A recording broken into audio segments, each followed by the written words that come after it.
자, 오늘은 데일 카네기 인간관계론이라는 책을 한번 소개해드리고 싶어요. 북토크를 저희가 처음 기획할 때도 제일 먼저 소개해드리고 싶은 책 중에 한 권이 바로 이 책이었습니다. 자, 먼저 제가 이 책을 읽은 배경부터 설명을 드리자면, 회사를 운영을 막 할 당시였는데 믿었던 팀원들에게 제대로 뒤통수를 맞고 보름을 알아 누워 있었던 것 같아요. 도대체 내가 뭘 잘못했길래 이런 문제가 생기는 걸까? 어떤 부분 때문에 팀워크를 잃었을까에 대해서 깊게 고민을 하다가 찾아갔던 멘토분이 계세요. 너가 그렇게 고민이 된다면 이 책을 한번 읽어보면 좋겠어 라고 추천해 주신 책이 바로 이 책입니다. 20대 최민준 인생에 가장 크게 영향력을 끼친 책 중에 한 권을 꼽으라면 이 책을 여러분들께 설명을 드리고 싶어요. 핵심은 딱 하나입니다. 여러분이 누군가를 변화시킬 때 비난은 절대로 도움이 되질 않는다.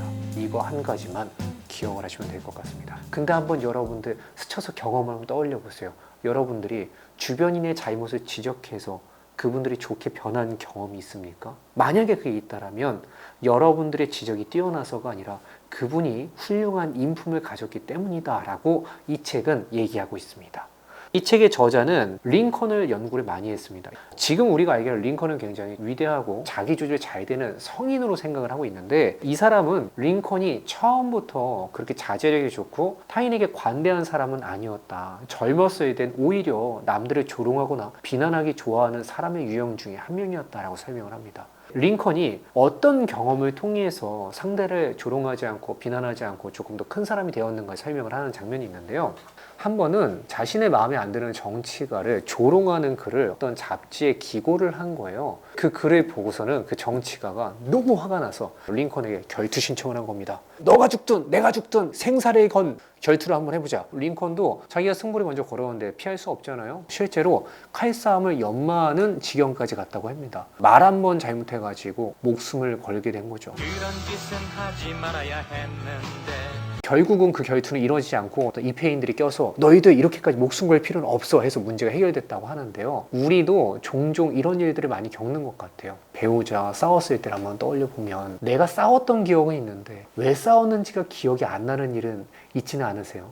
그렇다면 우리는 불필요한 싸움을 했던 것일 수 있습니다. 내가 누군가를 지적하고 비난하는 것으로는 그 사람을 절대로 바꿀 수 없다. 이 문장 한 가지만 이해하셔도 이 책의 절반은 이해하신 것과 다름이 없다. 비난으로 사람을 바꿀 수 없는 이유에 대해서 데일 카네기가 설명하는 대목에 이제 첫 번째 나오는 장면이 악명 높은 죄수 쌍권총의 크롤리라는 사람을 소개하는데요. 이 사람은 작은 동기만으로도 막 경찰도 쏴 죽이고 무자비하게 사람들을 쏴 죽였던 나쁜 사람입니다. 이 사람이 150명의 경찰관에게 둘러싸여가지고 총격전을 벌이면서 쓴 편지가 있습니다. 모든 관계자분들께 찢어진 제 옷 안속에는 지치고 피곤한 저의 심장이 들어있습니다. 이 심장은 따뜻합니다. 이 심장은 누구에게도 해를 끼치고자 하지 않는 심장입니다.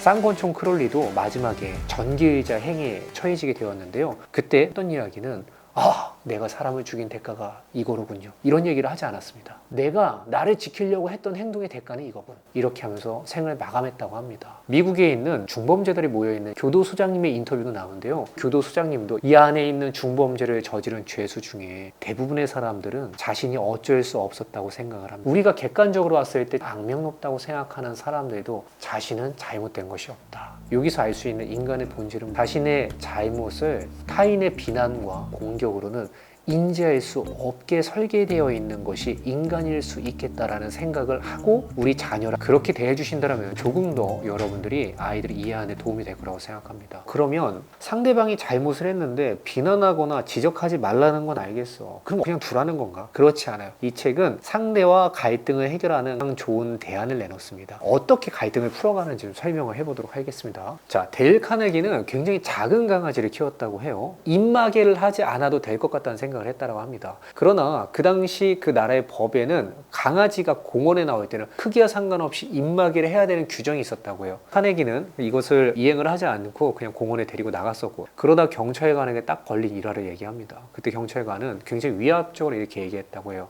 당신은 지금 법을 어기고 있고 강아지에게 입마개를 채워야 된다. 고압적으로 누군가가 나를 공격하면 그 말이 옳더라도 우리는 바로 반격하게 됩니다. 경관님, 이 강아지는 생각보다 작고 누구를 해칠 수 없다고요. 반격을 했다고요. 결과가 어땠을까요? 여러분들이 상상하는 것처럼 좋지 않았죠? 그 경관은 자신의 말이 얼마나 맞는지를 설명하기 위해서 이 강아지는 다람쥐를 죽일 수도 있고 당신은 일단 범법자, 다시 한 번 더 걸리면 진짜 그때는 얄짤 없을 줄 알아요 하고서는 진흙탕 싸움이 될 위기에 처했다고 해요. 카네기가 한 몇 주 뒤에 또 그 경관을 만난 거예요. 강아지와 함께. 자, 이번에도 갈등이 있을 거란 예상이 되지 않으세요? 데일 카네기는 자신의 이론을 여기서 적용을 좀 해본 겁니다. 그 경관에게 당신이 얼마나 틀렸고 내가 얼마나 옳은가에 대한 논쟁을 시작조차 하지 않았고 당신이 옳고 내가 잘못된 거 나는 이제 인지했고 한 번 더 이런 일이 있으면 절대로 안 된다는 거 정확하게 인지하고 있다. 당신을 불편하게 했고 당신의 시간을 뺏은 거에 진심으로 미안하다. 이런 방식으로 이야기를 했다고 합니다. 만약에 그 사람에게 당신이 틀렸어라고 얘기하면 상대의 반응은 어때요? 아니 내가 옳아! 이 부분을 자극하게 된다는 거예요. 카네기는 반대로 당신은 중요한 사람이고 내가 틀렸는데 당신에게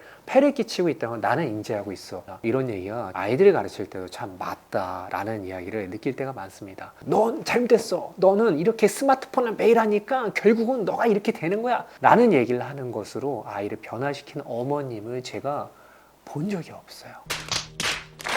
제가 겪은 사례를 좀 더 설명해 보도록 하겠습니다. 차를 끌고 가다가 유턴을 했는데 유턴하고 나서 뒷차가 저한테 포악스럽게 빵빵 거리기 시작하는 거예요. 저는 그 빵빵 소리가 굉장히 공격적이었기 때문에 듣자마자 화가 났던 것 같아요. 아니 내가 잘못했어도 이렇게까지 빵빵 길게 할 필요가 있나? 창문을 열고 뭐 때문에 그래요? 안 좋게 나갔겠죠. 당신이 내 차를 긁고 왔다고! 하지만 제가 그 차를 긁었는지 느낌도 나지 않았고 블랙박스도 없었고 증거도 없었어요. 저는 그 말을 믿기도 좀 어려웠어요. 그러나 책을 읽었으니까 이걸 한번 해보고 싶다라는 생각이 들었던 것 같습니다. 일단 갓길에 차를 대고 그분이랑 서서 둘이 이런 얘기를 하기 시작했어요. 내가 잘못했으니까 당신 차를 수리해 주겠다. 보험 처리를 좀 하고 싶은데 괜찮겠느냐. 그랬더니 상대방이 더 이상 저에게 공격적인 제스처를 취하지는 않더라고요. 일단 불필요한 싸움은 무마가 된 것 같았어요. 논쟁을 하지 않는 것만으로도 저의 시간과 감정도 상당히 아꼈고 상대방도 그랬던 것처럼 느낌이 왔습니다. 그리고 나서 두 번째 했던 것은 상대방의 입장을 헤아리는 말을 해줬어요. 상대방이 갖고 있는 가장 깊은 곳에 있는 욕망은 내가 얼마나 중요한 사람인지를 인정받는 것에 있다 라고 적혀 있습니다. 그래서 저는 그것을 그대로 실행해 왔어요. 지금 어디 가시는 길이었나요? 저는 가족들이랑 밥 먹으러 가는 길이었어요. 그러셨구나 선생님. 선생님 가족들이랑 밥 먹으러 가는 길에 저의 실수 때문에 시간도 좀 늦어지고 여러모로 폐를 끼친 것 같습니다. 제가 뭐라고 사과의 말씀을 드려야 될지 모르겠습니다. 이렇게 얘기를 했어요. 해야 될 일을 제가 읊어주는 것만으로도 상대방 마음이 응어리가 내려가는 느낌? 그리고 나서 그분이 이제 저한테 갑자기 이렇게 얘기하시더라고요. 혹시 보험회사가 얼마나 걸릴까요? 아, 지금 차가 밀려서 그래도 한 10분에서 15분 정도 걸린다고 하네요. 그러면 차가 원래 범퍼 같은 건 소모품이니까 우리 이쯤에 세워질까요? 라고 그분이 먼저 말씀을 하시고 저한테 명함을 주시면서 문제가 있으면 사적으로 상담을 오셔도 좋습니다 하면서 의사셨는데 자신의 병원에 놀라우라는 얘기까지 해주시고 이 사건이 무마가 되었습니다. 여러분들 이게 어떤 원리인지 이해가 가시나요?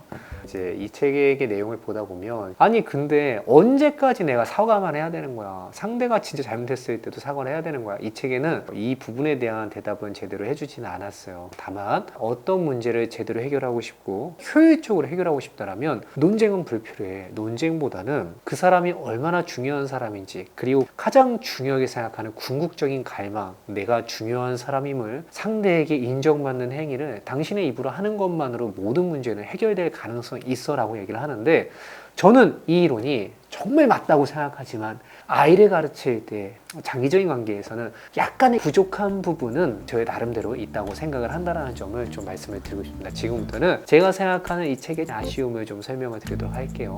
상대방과의 관계에서 힘들 정도의 고통을 받고 있다면 그것을 불필요한 감정 없이 전달하는 절차, 저희 아들 TV에서 많이 배우셨잖아요. 나를 지키는 방법 정도는 우리가 또 이해하고 있어야 된다라는 것들을 이 책에 얹어서 들어주시면 훨씬 더 여러분의 삶에 도움이 되지 않을까 생각을 해봅니다. 자, 정리하자면 우리가 아이를 가르치는 사람으로서 알아야 될 핵심 메시지는 두 가지 정도로 정리할 수 있을 것 같습니다. 첫 번째, 내가 사랑하는 사람을 바꾸려고 할 때 그 사람의 잘못을 들추는 일은 절대로 불필요하다.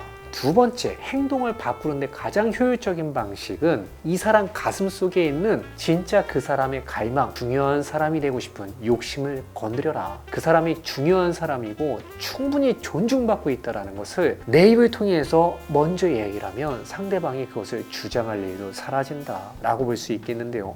여기에 추가적으로 그러나 내가 이 관계에서 너무 고통을 느끼거나 한쪽에서 피해를 보고 있다면 불필요한 감정을 낳지 않는 선에서 상대에게 적절하게 그것을 예고와 함께 잘 알리는 것도 우리 아들TV를 통해서 배울 필요는 있을 것 같다라는 이야기를 드리면서 오늘의 짧은 리뷰는 마치도록 하겠습니다. 자, 여러분들 그러면 다음 책에서 또 만나요. 안녕!